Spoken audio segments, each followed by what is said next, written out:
In every life, there comes a silent turning point. It doesn't announce itself with fireworks or alarms. It slips in quietly, often disguised as restlessness, boredom, or the haunting sense that something is missing. This feeling, Carl Jung believed, is the whisper of the soul, the self trying to speak through the noise of daily life. And yet Jung warned that most people never listen. Instead, they drown out that whisper with distractions, masks, and false identities. He called this the greatest mistake of life, the failure to face who you truly are. Today we bring Jung's timeless wisdom together with the voice of a contemporary philosopher, Agnes Callard, who argues that our lives are shaped by aspiration, the process of becoming someone we don't yet fully understand. If Jung shows us the danger of living in illusion, Callard shows us the possibility of transformation. Together they reveal not just the biggest mistake, but also the path to correcting it. This video is divided into 7 parts.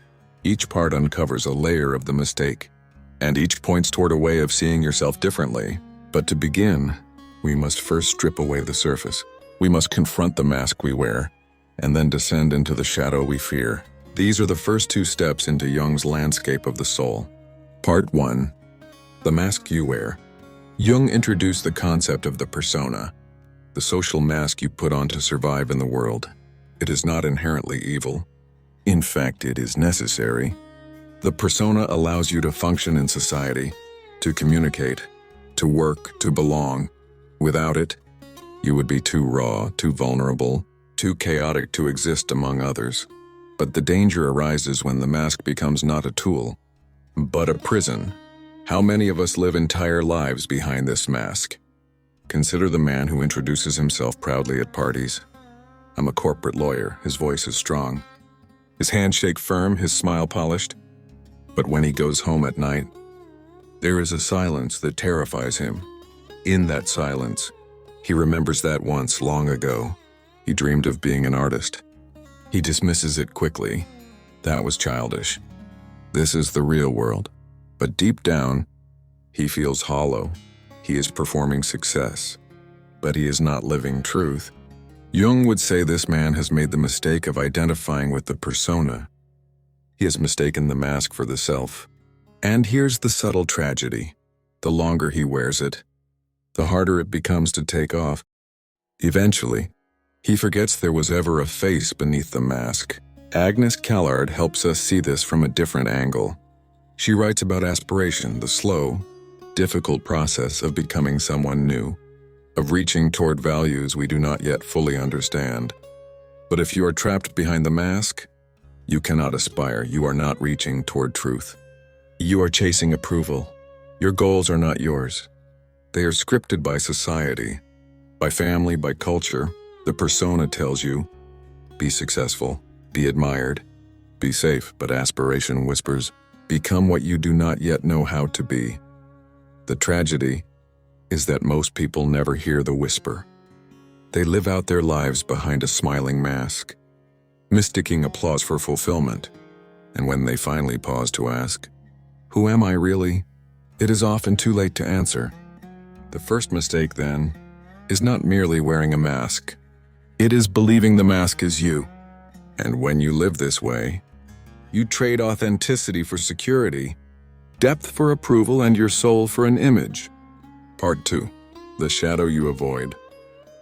If the persona is the mask you show the world, the shadow is what you hide from it, and often what you hide from yourself. Jung defined the shadow as the collection of traits, impulses, and desires you repress because they feel unacceptable. Anger, jealousy, fear, lust, selfishness. These are obvious shadow elements. But here's the paradox. The shadow also contains your vitality, your creativity, your courage. Everything you bury becomes part of the shadow, both dark and bright. Most people make the mistake of believing they can escape the shadow by ignoring it. They say things like, I'm not angry, I'm just passionate, or I don't care about money, when in reality, they are consumed by rage or envy. The more you deny the shadow, the more power it gains. It slips out in moments of weakness, in sudden outbursts, in quiet bitterness. Jung warned, until you make the unconscious conscious, It will direct your life, and you will call it fate. Agnes Callard deepens this lesson. She argues that true aspiration requires humility, the willingness to admit that you do not yet fully understand yourself or the values you are meant to live by. But most of us resist this humility. We want to appear in control, certain, complete, so we bury the shadow and cling to the illusion of mastery. But in doing so, we cut ourselves off from growth. Think of a woman who prides herself on being endlessly kind, endlessly accommodating. Everyone praises her generosity, but secretly she resents how others take advantage of her. Her shadow, the part of her that craves boundaries, power, and self-assertion, is buried so deep that she cannot access it. Instead, it leaks out as passive aggression, bitterness, or sudden bursts of anger. She tells herself she is selfless, but in truth, she is fragmented. Her shadow is running the show. Jung would say, face the shadow or be consumed by it. Callard would add, unless you admit that your current self is incomplete, unless you accept the uncertainty of who you might become, you will never grow. You will stay locked in a cycle of repetition, mistaking repression for virtue and control for strength. The second mistake, then, is refusing to confront the shadow. It is not enough to remove the mask if you will not face what lies beneath. To grow, you must not only acknowledge the parts of yourself you fear, but also integrate them. Jung called this individuation, the process of becoming whole by bringing light to the darkness. And so if part 1 revealed that the greatest mistake is living as a mask, part 2 shows us the deeper truth. The mask hides the shadow, and the shadow, ignored, denied, unclaimed, holds the keys to your freedom. Part 3, the comfort that traps you. After the mask and the shadow comes a quieter danger, the comfort zone. Jung believed that one of the greatest illusions of modern life is the belief that comfort equals happiness. We design our lives to minimize struggle, avoid discomfort, and escape pain. Yet paradoxically, the more we cling to comfort, the more fragile and restless we become. Think of a man who has built a perfectly safe life, a steady job, predictable routines, weekend entertainment, and endless scrolling on screens. Outwardly, he looks fine, but inwardly, he feels something gnawing at him, a sense of dullness, of wasted potential. His life is neither tragic nor heroic. It is simply numbing. Jung would say this man is avoiding the very challenges that could awaken his soul. Agnes Callard's philosophy of aspiration strikes directly at this point. To aspire is to step into discomfort, to admit that you don't yet know how to live the life you want. Aspiration requires risk, the risk of failure, of embarrassment, of loss. But without that risk, growth is impossible. Callard would say that living only in comfort means you have stopped aspiring. You are no longer becoming. Comfort, then, is not a blessing but a trap. It whispers, stay here. You are safe. You are fine. But safety is not the same as fulfillment. The man who never risks anything will never discover who he could have been. He will die having lived someone else's story, smooth, predictable, but painfully shallow. The third mistake, then, is confusing comfort with happiness. Comfort may protect you from pain, but it also shields you from transformation. Jung insisted that the soul grows only through struggle, confrontation, and the willingness to descend into the unknown. And Callard reminds us that aspiration lives in the space of uncertainty, not safety. Part 4, the illusion of control. Human beings crave control. We want to believe we can shape every outcome, predict every result, and bend life to our will. Jung, however, warned that this desire for control is one of our deepest illusions. Beneath the surface of your conscious mind, the unconscious stirs with forces far greater than you realize.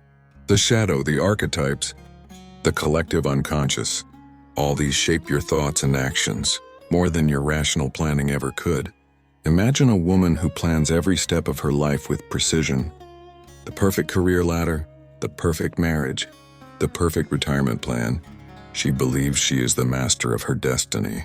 But then one day life interrupts, illness, betrayal, unexpected loss. Suddenly her plans collapse, and she faces a truth she has long denied. She was never in complete control. Agnes Callard helps us reinterpret this collapse. She argues that to aspire is to embrace openness, to accept that the future self you are becoming is not entirely within your grasp. You cannot control who you will be, because you cannot yet fully understand the values that will shape you. Growth requires surrender, not to chaos, but to possibility.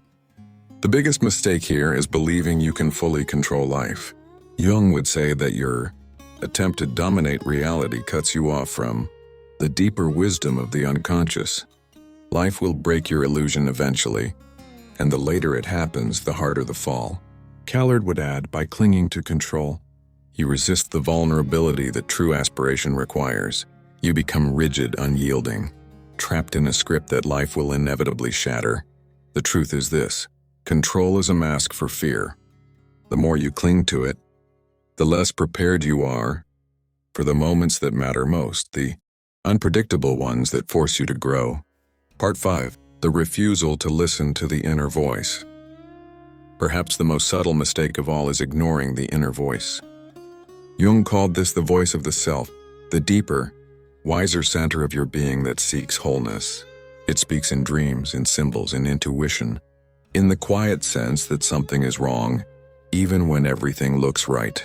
But in the noise of modern life, most people silence this voice. They drown it out with busyness, with social media, with endless noise. Think of a young woman who feels a persistent tug toward writing. She journals secretly, pours her heart onto the page, but tells no one. Outwardly, she follows the expected path: a stable degree, a safe job, a conventional life. Her inner voice keeps whispering, write, create, express, but she replies, not now. Maybe later, when it's safe. Years pass, and the voice grows fainter, until one day she cannot hear it at all. Jung would say she has betrayed the self, the core of her being. The greatest mistake is not simply failure or error, it is silencing the call of the self, the refusal to live the life uniquely meant for you. Agnes Callard would frame this as a failure of aspiration. She had the chance to reach toward a value she did not yet fully grasp, the calling of art, but she chose silence over struggle, safety over becoming. The fifth mistake, then, is ignoring the voice within, and the cost is enormous. When you refuse to listen, you don't just lose an opportunity, you lose yourself. The person you could have become remains unborn, and the life you live becomes a hollow imitation. To hear the inner voice, Jung said, you must descend into the unconscious, confront your dreams, face your fears, and accept the parts of yourself you'd rather deny. Callard would add, you must also accept the vulnerability of aspiration, the humility of admitting you are not yet who you could be.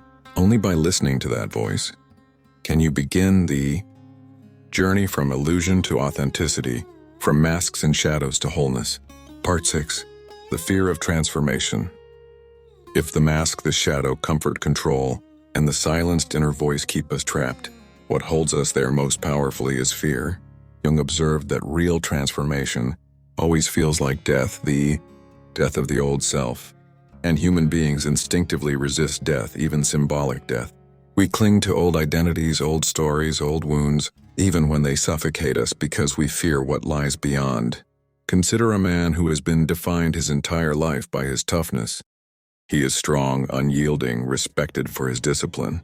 But beneath that exterior is exhaustion and unacknowledged grief. To change, to admit vulnerability, would mean shattering the image he has built. It would mean killing the persona he has spent decades constructing. So he resists even as he collapses inwardly. Jung would say this man is terrified of individuation, the process of becoming whole. Transformation requires letting go of who you think you are so that a deeper self can emerge. But fear whispers, if you let go, you will be nothing. And most people believe the whisper. Agnes Callard reframes this in terms of aspiration. She says that aspiration is not just wanting something you don't yet have, it is wanting to become someone you don't yet fully understand. That is terrifying. It feels like stepping into fog, into uncertainty, into the unknown.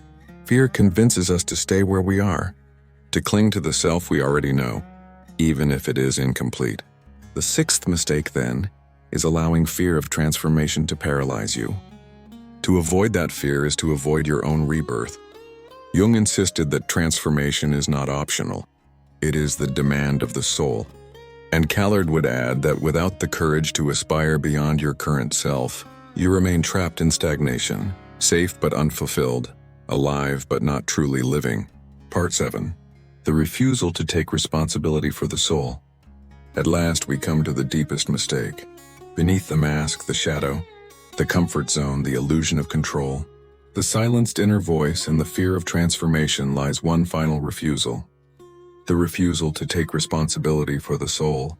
Most people live as if their inner life is someone else's job. Societies, religions, a therapist's, a partner's. They outsource their growth, waiting for others to provide meaning, direction, and validation. But Jung argued that the ultimate task of life is individuation, the integration of the conscious and unconscious, the journey toward wholeness. No one else can walk that path for you. Imagine a person who blames everyone for their emptiness, their parents for not guiding them, their boss for not appreciating them, their partner for not understanding them. Year after year, they point outward, never inward. They wait for life to change, for someone to save them. But the years slip by, and nothing changes, because they never took responsibility for their own soul. Agnes Callard's work on aspiration makes this painfully clear. Aspiration is not something handed to you. It is a project you choose, a path you commit to, knowing that you will stumble and struggle, but also knowing that no one else can do it for you. To refuse responsibility is to refuse aspiration, and to refuse aspiration is to refuse growth. The seventh and greatest mistake, then, is denying responsibility for your own becoming. Jung would call it a betrayal of the self. Callard would call it the abandonment of aspiration. Either way, it is the death of possibility, the slow, quiet erasure of the life you could have lived. Ending. A call to awakening. So what then is the biggest mistake you make in life? Jung would say it is the failure to confront the unconscious, the mask, the shadow, the illusions and fears that keep you from becoming whole. Callard would say it is the failure to aspire, the refusal to grow toward values you do not yet fully understand. Together, their message is clear. The greatest mistake is to live asleep, to drift through life without ever truly facing yourself. But the good news is this: the mistake is not final unless you allow it to be. Jung believed that every dream, every crisis, every moment of restlessness is the soul knocking on the door, asking you to listen. Callard believed that aspiration is always possible. No matter your age, no matter your past, you can still become someone new, someone truer, someone whole. The path will not be easy. You will have to remove the mask, face the shadow, step out of comfort, surrender control, listen to the inner voice, confront your fear, and take responsibility for your soul. But this is not punishment, it is liberation. It is the journey from illusion to authenticity, from stagnation to transformation. So ask yourself now, what mask am I wearing? What shadow am I avoiding? What comfort am I clinging to? What voice am I silencing? What fear is holding me back? And most of all, am I willing to take responsibility for my own soul? Because in the end, Jung and Callard agree on this. Life's greatest tragedy is not failure, but the refusal to even attempt becoming who you are meant to be. And life's greatest victory is not success in the eyes of others, but the quiet, profound courage to say, I will not make the biggest mistake. I will choose to awaken.